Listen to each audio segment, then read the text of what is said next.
मैं सच्ची कहानियां सुनाना पसंद करता हूँ, झूठ बोलने से बचता हूँ। मैं आपको 3-4 छोटी छोटी कहानियां सुना रहा हूँ। ये सारी कहानियां सच्ची हैं, 1-1% सच्ची हैं। पर मैं किसी का नाम नहीं लूँगा, जिनकी कहानियों का नाम नहीं लूँगा, उनकी प्राइवेसी का मामला है। पर हाँ, सच्ची कहानियाँ हैं। अच्छी बात है कि इन कहानियों के किरदार हम लोग नहीं बने, ईश्वर करे हम कभी ना बने, लेकिन कहानियाँ सच्ची हैं। जब मैं दिल्ली आया था 1990 में, मैं हरियाणा के एक शहर से, भिवानी से दिल्ली आया था पढ़ने के लिए। मेरे ड्रीम कॉलेज में हंसराज भी था, पर मेरा संयुक्त से मेरा एडमिशन जाकिर हुसैन में हुआ।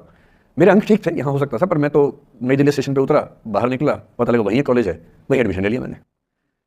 तो लोगों ने कहा कि यार कैंपस बड़ा अच्छा होता है। मैंने क्या फ़र्क पड़ता है, कॉलेज कॉलेज होता है, छंडो, यही छंडो में सिखाने आया हूँ आप लोगों को। ये ठीक है, स्टेशन से निकले वहीं कॉलेज है, मैंने घर जाना होगा तो आराम से कॉलेज से निकल जाएंगे, क्या रखा कैंपस में। पर मेरा एक दोस्त जो मेरे साथ ही आया था उसी शहर से, उसने एडमिशन हंसराज कॉलेज में लिया। मैं और वो स्कूल के डिबेटर्स थे, डिबेटिंग में हम लोग स्कूल टाइम से काफ़ी एक्टिव थे।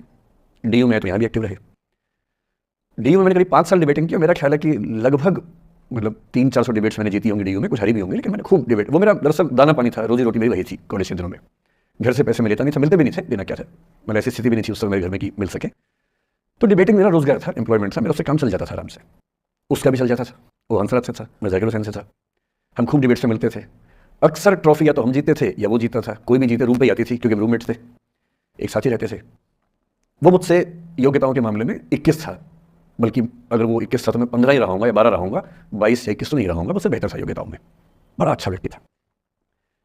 ग्रेजुएशन के बाद मैंने एमए हिंदी साहित्य में एडमिशन लिया, जबकि बीए ऑनर्स हिस्ट्री में किया था मैंने। उसने तय किया कि वो कुछ और करेगा, प्रोफेशनल कोर्स करेगा, नौकरी करेगा, तो वो चला गया दिल्ली से। मैं दिल्ली में रहा। फिर मैं एमए के बाद तैयारी करने लगा यूपीएससी की। तब तक मैं यूजीसी जेआरएफ कर चुका था। पहला अटैम्प्ट दिया, प्रीलिम्स हो गया। मेंस मेरा 96 के मेंस की बात कर रहा हूँ, मेंस शुरू होने वाला था, 2 दिन रह गए थे। करीब 10 दिन पहले वो मेरे पास आया हुआ था दिल्ली में, मिलजुल के अच्छे से बात कर गया था। उन दिनों उसका एक प्रेम संबंध कहीं हमारी एक मित्र के साथ चल रहा था। हम सब दोस्त थे, तो उनमें से 2 लोगों का आपस में अफेयर था।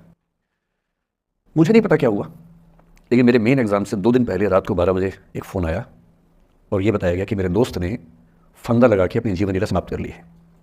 वो दिल्ली से दूर था कहीं, और जिस व्यक्ति के बारे में मेरी राय ये थी कि उतना जीवट वाला व्यक्ति कोई हो नहीं सकता, जो ज़िंदगी से हार सकता ही नहीं, जिसके होने से कई लोग हमेशा जीता हुआ महसूस करते हैं, वो चुपचाप एक बंद कमरे में ज़िंदगी से हार गया। मैं आज तक नहीं समझ पाया कि ऐसा कैसे हुआ। बाद में टटोला, उसके पेरेंट्स से बात हुई, भाई से बात हुई, उन्होंने उसकी याद में एक सोशल वर्क शुरू किया ताकि किसी और बच्चे को ऐसा न करना पड़े। तो जो हल्का हल्का अनुमान हुआ वो है कि शायद कुछ ऐसा था रिलेशनशिप में जो नहीं संभल पाया था, और रिश्ता टूट ना जाए इसका दबाव हो जाता था, और वो दबाव झेल नहीं पाया। इस उम्र में ऐसा फेज आता है, कई बार आता है। ये एक कहानी है, हंसराज कॉलेज से ही जुड़ी है, इसलिए मैंने सोचा कि वहीं से बात शुरू करूँ। नाम जैसा कि मैंने कहा मैं नहीं बताऊंगा, तो नाम बताने का मतलब भी नहीं, और वो जिसकी मैं कहानी सुना रहा हूँ आप लोगों के जन्म से पहले की